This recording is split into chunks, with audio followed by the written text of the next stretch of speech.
En el corazón de una familia numerosa, nació un joven llamado José. Y desde el primer día fue distinto. Sus ojos tenían un brillo especial, una paz que lo separaba del resto. Su padre, Jacob, ya era un hombre mayor cuando lo tuvo, y vertió en él un amor profundo, casi como si viera en ese niño una promesa divina que ni él mismo lograba descifrar. José creció rodeado de ovejas y tiendas de lona, escuchando las historias de su familia, relatos de fe, de obediencia y de un Dios que había prometido hacer de ellos una gran nación. Su padre le contaba cómo Dios lo había guiado en medio del engaño y el cansancio. Le habló de su bisabuelo, Abraham, que miró al cielo y vio en las estrellas incontables una promesa cumplida. Le habló de Isaac, un hombre de paciencia y obediencia. José guardaba cada palabra como un tesoro, sin saber que esas historias forjarían su espíritu para las pruebas que vendrían. Pero ser especial a menudo atrae la envidia. Sus hermanos lo miraban con recelo. No entendían por qué Jacob le regalaba túnicas de colores vivos, mientras ellos vestían telas ásperas y remendadas. Les molestaba ver la sonrisa de su padre cuando José llegaba, y la calma que sus palabras le producían. La tensión crecía en silencio. Una noche José tuvo un sueño. Vio gavillas de trigo en un campo, y todas las gavillas de sus hermanos se inclinaban ante la suya. Despertó confundido, pero con la sensación de que aquel sueño era importante. Con la inocencia de un niño, se lo contó a sus hermanos. Fue como echar leña al fuego. Ellos lo interpretaron como un acto de pura arrogancia y su enojo se encendió. Poco después, tuvo otro sueño. Esta vez, vio 11 estrellas, junto con el sol y la luna, inclinándose ante él. Lo contó a su padre, quien quedó pensativo, y a sus hermanos, que se enfurecieron todavía más. José no buscaba exaltarse, simplemente compartía lo que veía en su corazón. Pero a veces, la verdad puede ser más incómoda que la mentira más elaborada. Un día, Jacob envió a José a buscar a sus hermanos, que cuidaban el rebaño lejos de casa. José obedeció, caminando sin saber que se dirigía hacia la prueba más grande de su vida. Cuando sus hermanos lo vieron acercarse a lo lejos, el resentimiento acumulado explotó. «Ahí viene el soñador», murmuraron. Decidieron que era el momento de deshacerse de él para siempre. Su sola presencia les recordaba las promesas de Dios que ellos no querían aceptar. Les recordaba una bendición que sentían que no les pertenecía. Lo agarraron con violencia y lo arrojaron a un pozo seco y frío. Allí, en la oscuridad, José se encontró solo.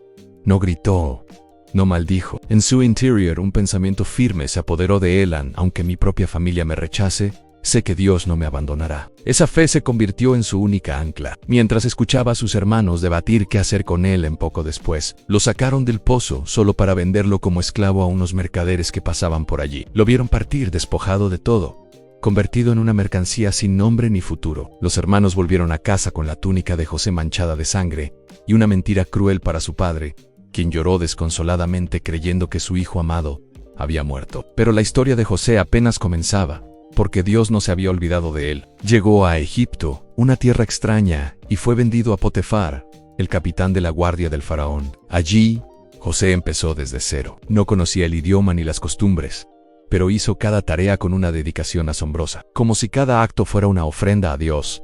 Creía firmemente que la excelencia no dependía del lugar donde estuviera, sino de la actitud de su corazón. Pronto, Potifar notó algo extraordinario. Todo lo que José tocaba prosperaba. Su casa, sus negocios, sus finanzas, todo florecía bajo la administración de ese joven esclavo hebreo. Potifar no entendía el porqué, pero veía una fuerza sobrenatural obrando a través de él, así que lo ascendió hasta ponerlo a cargo de toda su casa. José pasó de ser un esclavo a ser el administrador más confiable. Pero donde hay luz, siempre hay sombras que intentan apagarla. La esposa de Potifar se fijó en él y comenzó a seducirlo día tras día.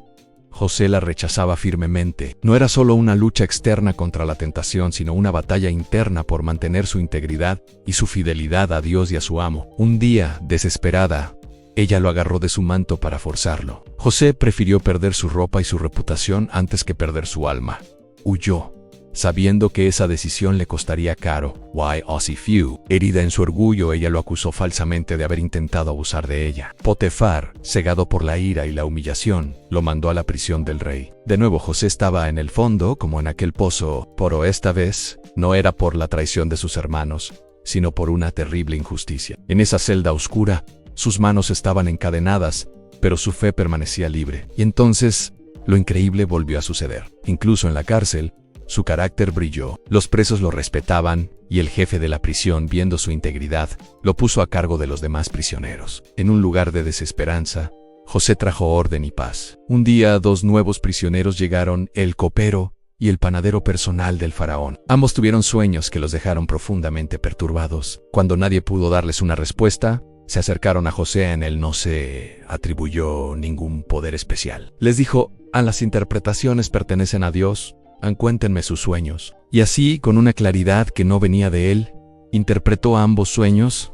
El copero sería restaurado a su puesto, pero el panadero sería ejecutado. Y todo sucedió exactamente como José había dicho. Antes de que el copero fuera liberado, José le hizo una sola petición: cuando estés de vuelta en el palacio, por favor, acuérdate de mí y menciónale al faraón que estoy aquí injustamente. Pero el copero, una vez libre y de vuelta en su cómoda vida, se olvidó por completo de José. 2 años más pasaron. 2 largos años en los que José siguió esperando en la oscuridad, confiando sin ver ninguna evidencia de que su situación cambiaría. Hasta que una noche, el faraón mismo tuvo 2 sueños extraños: 7 vacas gordas, devoradas por 7 vacas flacas, y 7 espigas de grano robustas devoradas por 7 espigas marchitas. Se despertó angustiado, y ninguno de sus sabios ni magos pudo interpretar el significado. Fue entonces, y solo entonces, que el copero recordó al joven hebreo en la prisión. José fue sacado de la cárcel y llevado de inmediato ante el hombre más poderoso del mundo. No llegó con amargura ni con aires de grandeza. Se presentó con humildad y declaró: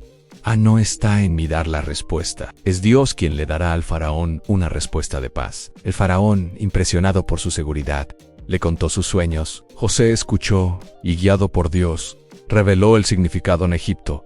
Disfrutaría de 7 años de increíble abundancia, seguidos de 7 años de una hambruna terrible que devastaría la tierra. Pero no se detuvo ahí. Propuso un plan detallado al almacenar el grano durante los años buenos para sobrevivir a los años malos. El faraón quedó asombrado. Vio en José algo que el dinero no podía comprar y que el poder no podía crear: sabiduría y discernimiento divinos. En un solo día, la vida de José dio un giro de 180 grados. El faraón lo nombró segundo al mando de todo Egipto. El esclavo prisionero ahora vestía ropas de lino fino, llevaba el anillo del faraón y gobernaba sobre la nación más poderosa de la tierra. Su vida había cambiado por completo, pero su fe era la misma que lo sostuvo en el fondo del pozo. Llegaron los 7 años de abundancia, y José supervisó el almacenamiento masivo de grano. Luego, tal como había predicho, llegó el hambre. La hambruna fue tan severa que golpeó a todas las naciones de alrededor, y entre la gente desesperada que viajaba a Egipto en busca de comida, llegó un grupo de hombres de Canaán. Eran sus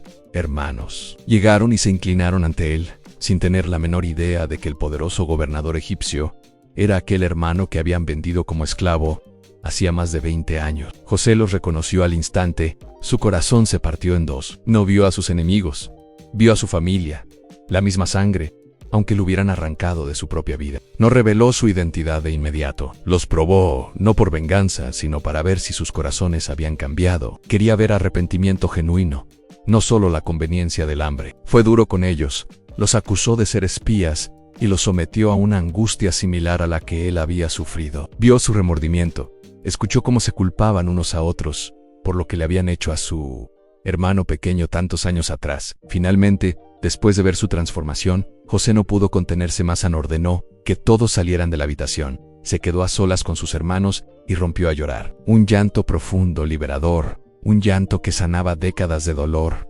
Y entre sollozos, les dijo: yo soy José. Ellos se quedaron paralizados por el miedo, esperando el castigo que merecían. Pero entonces José pronunció las palabras que redefinieron toda su historia: no se angustien ni se enojen con ustedes mismos por haberme vendido, porque no fueron ustedes quienes me enviaron aquí.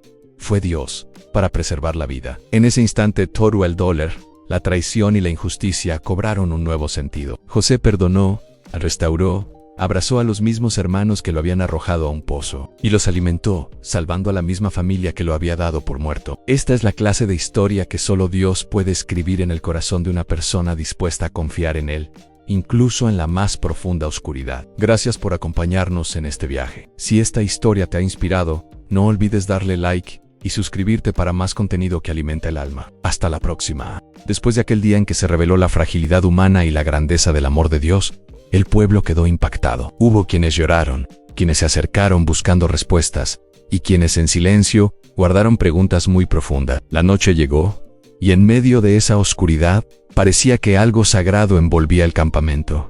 Los corazones estaban inquietos, muchos no podían dormir. Se sentía en el aire que Dios estaba a punto de hablar otra vez, de una manera diferente. Un anciano del pueblo, uno que conocía las sendas del desierto y cuyos ojos habían visto pasar generaciones, se levantó con lentitud, como quien carga años de sabiduría. Se sentó al borde del fuego y a su alrededor comenzaron a reunirse los más jóvenes, los cansados, los que necesitaban esperanza. Y él comenzó a relatar lo que Dios había hecho años atrás, cuando el pueblo aún no entendía la magnitud del propósito divino. El anciano habló de un tiempo en el que la gente no sabía esperar. Cuando las promesas de Dios tardaban en llegar, se desanimaban. Muchos pensaban que Dios se había alejado, que los había olvidado en medio de la nada. Pero él dijo unas palabras que resonaron con fuerza en el silencio de Dios: nunca es abandono, es formación. Entonces comenzó a narrar cómo un día el pueblo se vio completamente rodeado, y parecía que no había espacio para avanzar. Los pasos eran pesados, la arena ardía bajo los pies, y el viento levantaba un polvo que cegaba la vista. Nadie sabía qué hacer. El desánimo era un enemigo más grande que el propio desierto. Fue entonces cuando Dios habló a través de un profeta. Pero no habló de una victoria inmediata, no habló de abundancia ni de provisión instantánea. Habló de una sola cosa en obediencia. Camina hacia adelante, había dicho el Señor y fue en ese momento donde todos fueron probados. Porque caminar hacia adelante cuando el camino es claro no tiene mérito.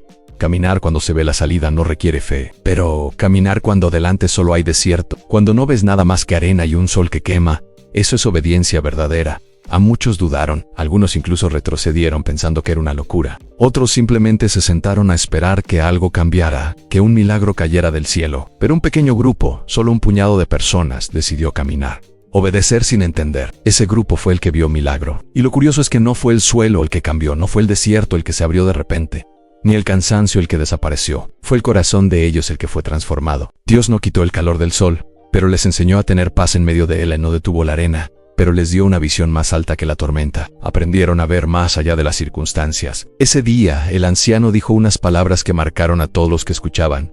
Dios no cambia el camino para que puedas caminarlo. Cambia tu corazón para que puedas atravesarlo. Muchos guardaron esas palabras, pero solo años después, cuando enfrentaron una oposición aún mayor, entendieron lo que significaban, porque llegó un día en que el pueblo escuchó rumores de un enemigo poderoso. No era un enemigo común, era uno que destruía ciudades enteras y robaba familias. Un pueblo cruel, que no tenía compasión. Al escuchar esto, el miedo se apoderó de todos. No sabían qué hacer. Algunos comenzaron a preparar armas a afilar espadas, otros a construir murallas más altas y fuertes. Pero la voz de otro hombre se levantó en medio del pánico. No era anciano, era joven, fuerte, pero tenía un corazón quebrantado. No hablaba desde su propia fuerza, sino desde su necesidad de Dios. Y dijo: no venceremos por lo que hacemos, sino por lo que creemos. No es el tamaño de nuestra fuerza lo que importa, sino la profundidad de nuestra fe. Muchos lo miraron dudando. Parecía una locura, ¿cómo no prepararse para la guerra? Pero él continuó, con una convicción que traspasaba el miedo. En el enemigo que vemos no es más grande que el Dios que no vemos. Aquella frase resonó en todo el campamento. Y fue entonces cuando Dios dio una instrucción que nadie entendió al principio: no peleen todavía.